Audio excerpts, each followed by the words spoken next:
MAU5-X Kit from Cutter Electronics. This kit was put together by Mouse and Mark over at Cutter. Take the Cree CXB3590 chip and attach the graphite thermal pad that comes with the kit to the back. From here, attach the holder for the cob that comes with the kit as well. So find the positive end on the cob and the positive end on the holder. Flip it over and simply slide the cob into the holder. Alright, so as you can see, the positive side on the chip is next to the positive side on the holder. The next step is going to be mounting your holder with your cob onto the heatsink. To do this, you're going to use the M3 6mm screws that come with the kit.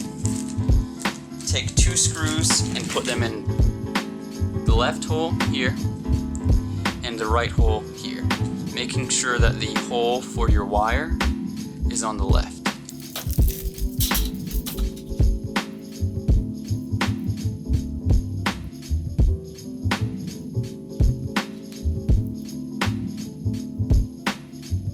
Take your holder with your cob in it and simply slide it in there, making sure that the positive end is next to the hole on the left for your wire.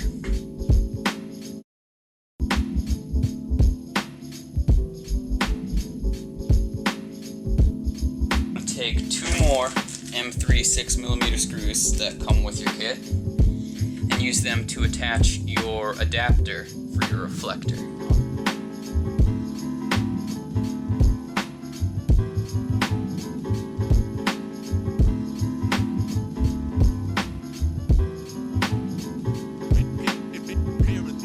The next step is going to be taking your assembled heatsink and cob and attaching them to the bracket. I did order these brackets separately from the kit from Cutter. I will leave a link in the description for the file you need to download and the website you need to upload the file to. M3.5 12mm screws that came with the kit to mount the bracket to the heatsink. To attach the bracket to the heatsink, bend these 3 teeth here to about a 90-degree angle. To do this, I usually just use my hands.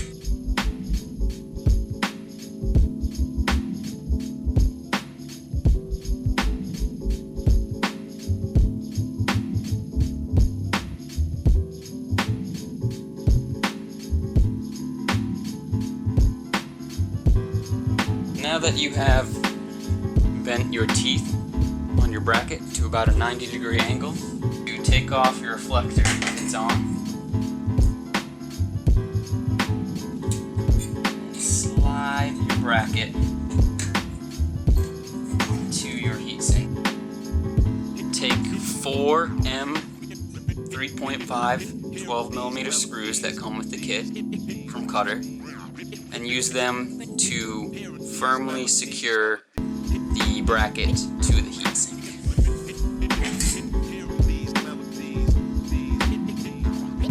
The next step is going to be mounting your assembled heatsink and bracket onto your frame.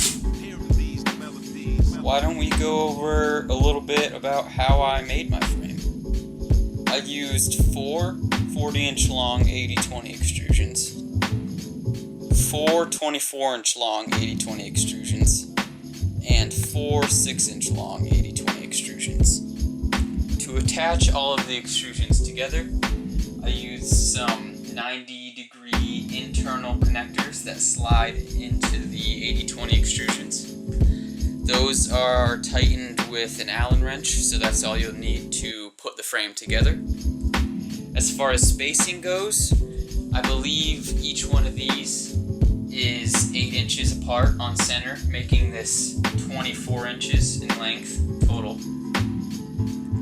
If you choose to go with the 80/20 extrusions like I did, take your 6-inch piece and attach it to your 40-inch pieces. Take your 24-inch pieces and attach them to the 2 pieces you just created using the 6-inch and the 40-inch. once everything's on center, next part is to mount your drivers. Also, if you plan on hanging your light with one of these 80/20 extrusion hangers here that I purchased, I would highly suggest that you slide it onto your extrusion wherever you would like it before you mount your brackets or wire anything together. To mount your brackets to your 80/20 extrusion frame, 4 of these screws, 4 of these 1/4-inch square nuts, and 8 5 1/16 inch washers. So that means in total for all 10 cobs, to mount them to the frame, you'll need 80 washers, 40 screws, and 40 nuts. Now that everything is mounted, you'll need to start wiring it up. First thing I did was take the input wires from my drivers and attached the plugs that I purchased specific to my country. I took about 4 inches off of this exterior black output wire to expose the positive and negative wires to my driver.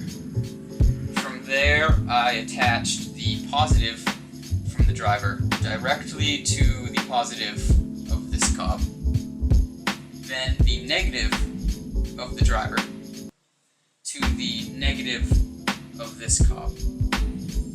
From there, I went ahead and wired everything in sequence. So, positive all the way around to negative, positive to negative, positive to negative, positive to negative, positive to positive. Now that the positive wire is connected to the positive of one cob, as shown here, and the negative wire from the driver has been connected to an alternate cob, we'll need to wire together the other 3 cobs in sequence. To do this, all you'll need are some wire cutters and the wire that's included in the kit from Cutter. Cut off about 1/4 inch of the end, feed the wire through your hole in your bracket here, and connect it directly to the negative on this cob here.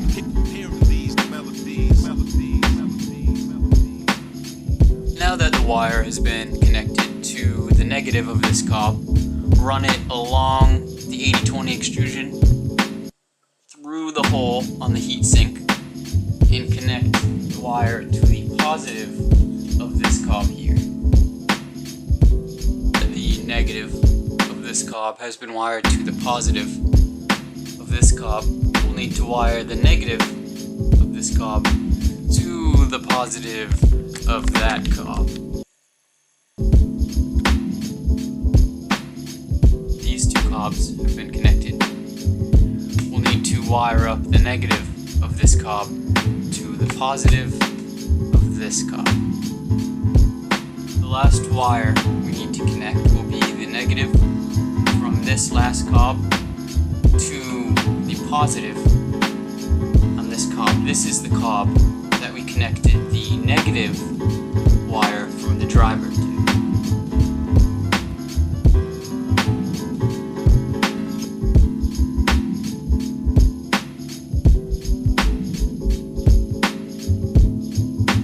Ensure that your connections are correct, and then attach the reflector